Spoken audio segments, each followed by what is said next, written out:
Well, good afternoon everyone, and welcome once again to Ed's Orchids. Now I've got a right mixed bag of things today for you. We have a look at some of the plants, how they're going on. We've got some potting, we've got some mounting, and we've got some unmounting to do. So I'm just showing you this Phragmipedium cavachii. It's on its second day of opening, and it's going much bigger. I'll just try and get my hand around it because somebody wanted to see how big it was in relationship to my hand. So I'll just try and slip my hand around without wobbling around on the camera. So there we are. You can tell it's getting very, very big. So let's go ahead now and enjoy the rest of the video. Today I want to have a look at this Phragmipedium pumice. I'm finding this very, very difficult to grow and not quite sure how to grow it.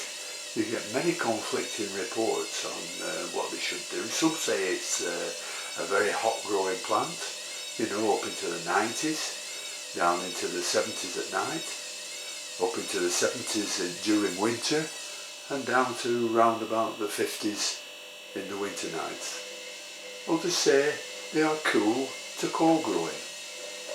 Some say they grow on trees, which they do. They grow epiphytically on trees, and they also grow in mosses and vegetative growth on the ground, on rocks.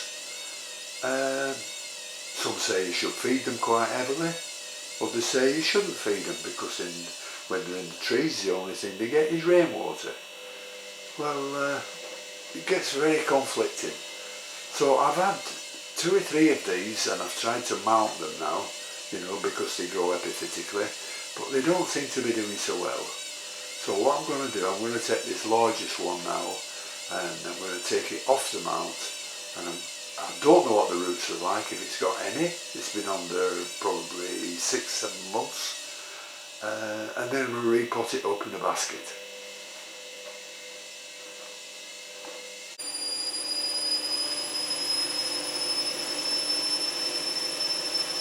Right, so we'll cut it off its mount and have a look what's underneath.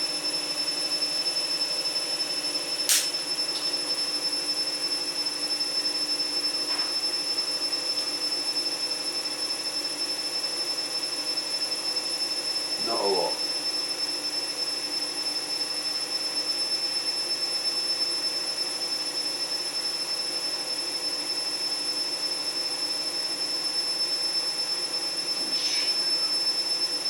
No, the roots aren't good. They're all soft at the ends. They're hard, but they're soft at the end, so I'll just nip those off.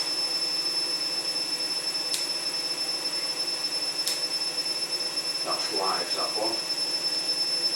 Looks good. That one's live too. But I don't think the others are. No. Anyhow, there's hardly any root there, so I'm going to take it off the mount. It's not going back on there, and it's going to be potted up in that with some new bark and some pumice.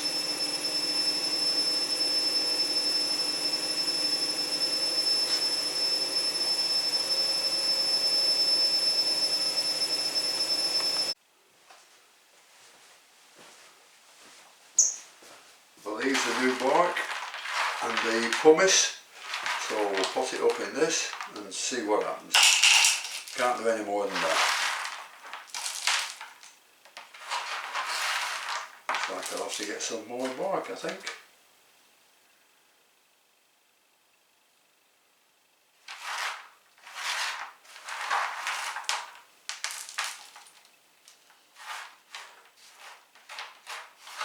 I'm not putting any moss in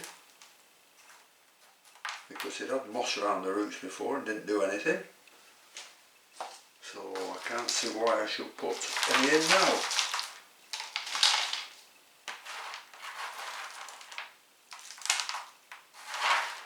should give it enough air. I'll give it enough watering, and we'll just see what happens. You've got to experiment a lot, and you know, when you can't get proper information, you've got to try and use your own judgment and just try things out. I suppose everybody's doing it.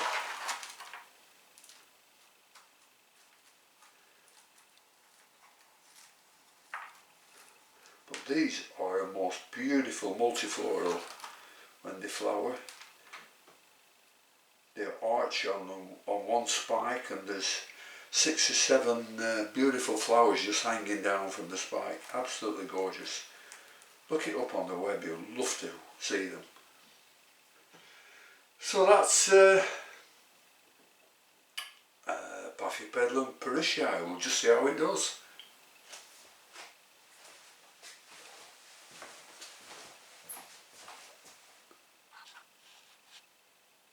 Got this other one, a much smaller one, that I'm going to do the same with. I'm going to cut it off its mount and have a look what the roots are like on that. I think they'll be exactly the same as the other one. So we'll take the wires off this. Don't need to cut these, I don't think. It's that thin aluminium. But it's quicker if I do. Like that. And that one at the back. That's right, so we'll have a look at this one. I'm not expecting any miracles or anything. Nope. Exactly the same as the other one. So we can get this wire off. There we are. Whoops. And there's a little plant with 2 little roots on. So we're going to have to do the same with that again. So they are difficult, these. So if anybody knows how to grow them properly, I wish they'd let me know, and I'll follow their advice. Anyhow, we'll get that one potted up. Don't give it much chance, but you never know. Well, I'm going to put this one in a tiny little black pot that you can probably just see in front of you. It's only about 3 inches across the top and not very deep. And as soon as these grow epiphytically on trees in moss, and they grow on rocks covered in moss on the ground, then I'm going to put some moss in here together with rocks. So I'm giving it a combination of both things. So we'll see if that helps it to take off at all. I'm not over excited about it doing something, but there again, you never know again, dear. I'm always pessimistic and without being optimistic. But this is what orchids do to you, don't they?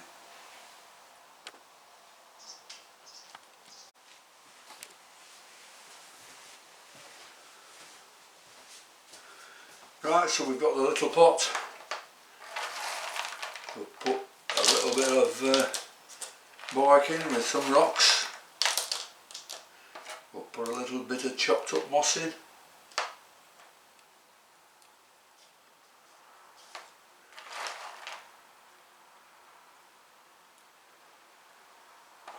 A bit of more moss around there. And then we'll just pot it up and see how it goes.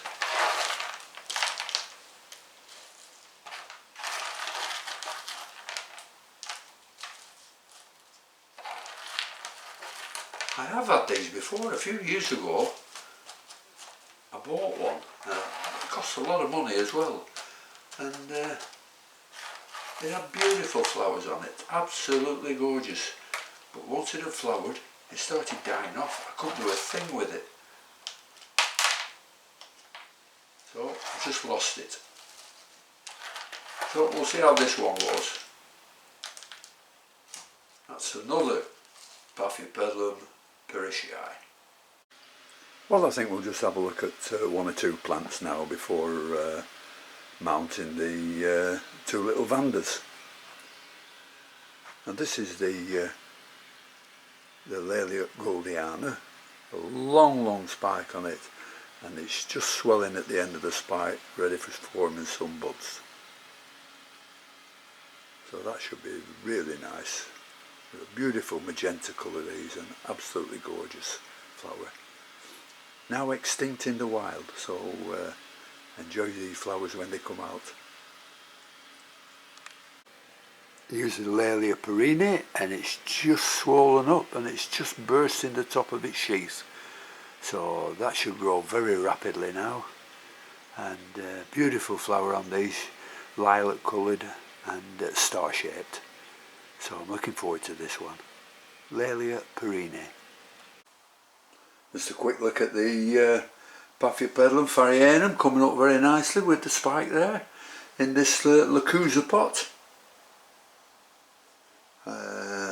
The stuff it's potted up in is called POM. It's a German substrate that's supposed to have fertiliser already in it, but that's doing okay because these aren't the easiest. Well, they're not bad to grow, but once they've flowered they seem to just die off, just like the Parishii did. So we'll see what happens to this one in this Lacusa pot. Well, I've got a couple of very small Vanda lamellata, so I think I'll put these on this mount.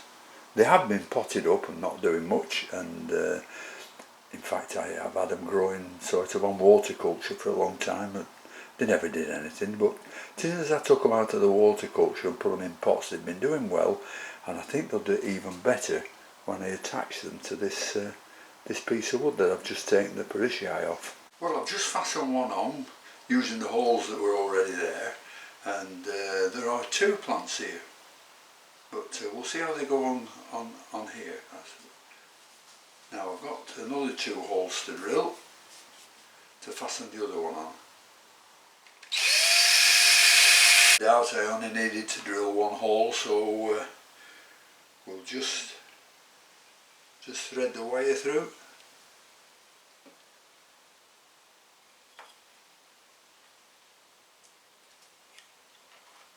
Put the plant in its place. I'll put this at an angle, I think, so just to see what happens. Then bend it over and put it through the other hole. Ah dear, I'm all fingers and thumbs this morning. Let's get it in properly. Well, the light suddenly went in that other room, so I don't know whether it was a camera or what it was, but it seemed to just go dark. Anyhow, I'm in the other room now, and near the Vanda lamellatas on the mount. So I just keep theirs well watered, and they should be okay, I think. They're quite easy to grow, these, so give them plenty of heat, plenty of light, plenty of water, let them dry out, and they'll do fine. Well, thank you for watching. We'll just have a quick look at the discus at this pair. They haven't bred yet, but I'm hoping. They're about 6 inches long, so they should be of breedable size. Anyhow, thank you very much for watching, and until next time, I'll see you all later. Okay, bye.